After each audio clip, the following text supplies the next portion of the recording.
আমার হাজবেন্ড যে মারা গেছে তার তুলনায় এই সাসপেন্ড করা বা তাকে বসিয়ে দেওয়া এটা কোনো সলিউশন নয়। আমি চাই তাদের কঠোর থেকে কঠোরতম শাস্তি হোক, তাদের ফ্যামিলির লোকও বুঝুক যে আমি চাইছি না তাকে মেরে ফেলা হোক, সেটা নয়, কিন্তু তার শাস্তিটা হোক, যাতে আমার মতন তারও বাড়ির লোক বুঝুক যে যার কোনো দোষ নেই সেই নিরপরাধ মানুষকে এরকম ভাবে পিটিয়ে মেরে ফেলা কোনো সাধারণ মানুষের উচিত নয়। তারাও তো মানুষ যারা মেরেছে।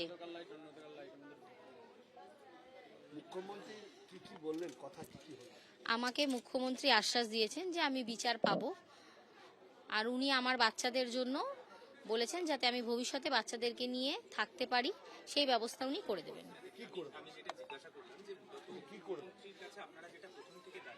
উনি যে এলেন, আপনি তৃণমূল করেন এবং মুখ্যমন্ত্রী আজকে আপনার কাছে এলেন, আপনার কি বক্তব্য ছিল তার কাছে? প্রথমেই আমি তৃণমূল কর্মী ছিলাম, আমি একজন কাউন্সিলরও ছিলাম, প্রাক্তন কাউন্সিলর থাকা আমাদের এই কাছড়াপাড়া পৌরসভার তৃণমূলের। তো থাকা সত্ত্বেও উনি এসেছেন, আমি তার জন্য ওনার কাছে চিরকৃতজ্ঞ।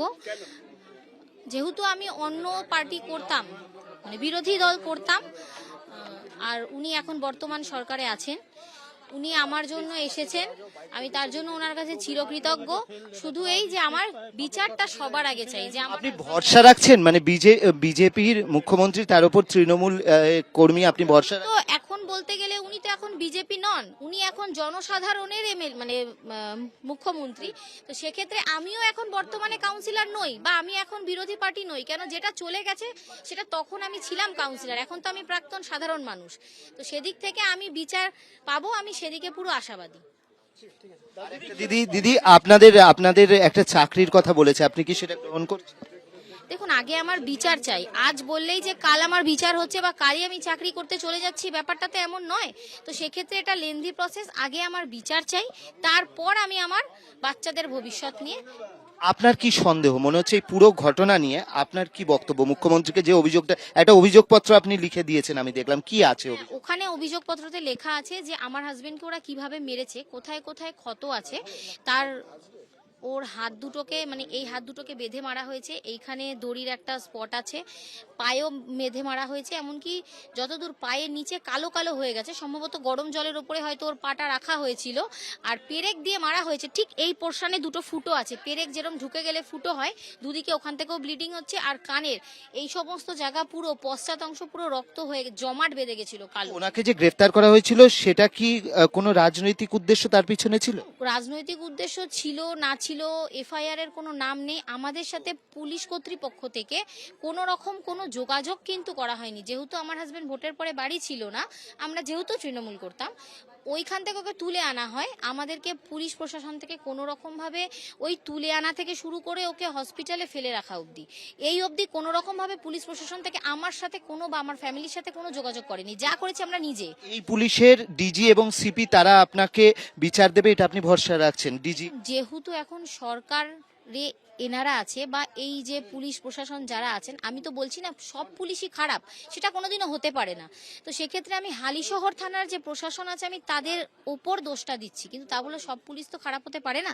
তো সেক্ষেত্রে এই পুলিশের ওপর যদি আমরা সাধারণ মানুষের ভরসা না রাখি, তাহলে আমরা বিচার কি করে পাবো? আমাকে তো ভরসা রাখতেই হবে। কালকে প্রাক্তন মুখ্যমন্ত্রী এসেছিলেন, আপনাদের সঙ্গে কোনো কথা হয়েছে? আপনার সঙ্গে বসে? দেখুন, প্রত্যেকটা বাড়িরই কিছু নিয়ম রিচুয়ালস থাকে, তো সেদিক থেকে দেখতে গেলে আমাদের এই বাড়িরও কিছুক্ষণ, আমরা কালকে মানে বাড়ির সকলে প্রত্যেকেই 12 ঘন্টা আমরা নির্জলা উপোস করেছিলাম। তো তার মধ্যেই আমি অসুস্থ হয়ে পড়ি, সেক্ষেত্রেই আর টোটাল কাজটাই যেহেতু আমার ভাসুর করছেন, তো সেই জন্য উনি ছিলেন। আমি দেখুন দুটো বাচ্চা আমার, তাদেরকেও তো আমার সামলাতে হচ্ছে।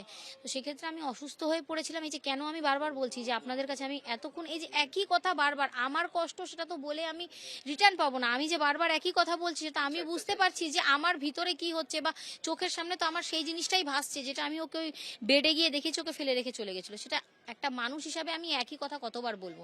আমি তো নিজে অসুস্থ হয়ে পড়বো না, তো সেই জন্যই আমি অসুস্থ হয়ে পড়েছিলাম। অবশ্যই। বলছি, মমতা বন্দ্যোপাধ্যায়ের উপর যে হামলা হয়েছিল সেটা নিয়ে আপনার কোনো বক্তব্য কিছু? দেখুন, আমি তো বললাম উনি প্রাক্তন মুখ্যমন্ত্রী, এবার সাধারণ মানুষ হিসাবে সাধারণ মানুষ যেটা করেছে সেটা প্রাপ্য নয়। কেন কোনো মুখ্যমন্ত্রী প্রাক্তন হোক আরও প্রাক্তন হোক, তার ওপর এরকম ভাবে মানে যে মানে পাবলিক যা করেছে সেটা উচিত না। কারণ যখন উনি মানে মুখ্যমন্ত্রী ছিলেন ভুল ত্রুটি সেটা তখনকার বিষয়, সেটা পাবলিক বুঝবে। এইভাবে কোনো মানুষকে হেনস্থা করা উচিত না। আপনি চাইছেন বিচারটা লাস্ট? বিচার চাইছি, ব্যাস, আমার আর কিছু চাই না। একটাই প্রশ্ন, একটাই বক্তব্য, উনি বিচার চাইছেন এবং তার বক্তব্য হচ্ছে যে মুখ্যমন্ত্রী, বর্তমান মুখ্যমন্ত্রীর ওপর তিনি ভরসা রাখছেন। প্রাক্তন মুখ্যমন্ত্রীর সঙ্গে যেটা হয়েছে সেটা ঠিক হয়নি, আর এই পুরো বিষয়ে যে বিচার প্রক্রিয়া চলবে তাতে বর্তমান মুখ্যমন্ত্রী তাকে যে আশ্বাস দিয়েছেন তার উপর তিনি ভরসা রাখছেন এবং তিনি চাইছেন যে তার স্বামীর সঙ্গে যে ঘটনা যদি ঘটে থাকে, কিছু ঘটনা, তার যেন উপযুক্ত বিচার হয়। এবিপি আনন্দ, এগিয়ে থাকে, এগিয়ে রাখে।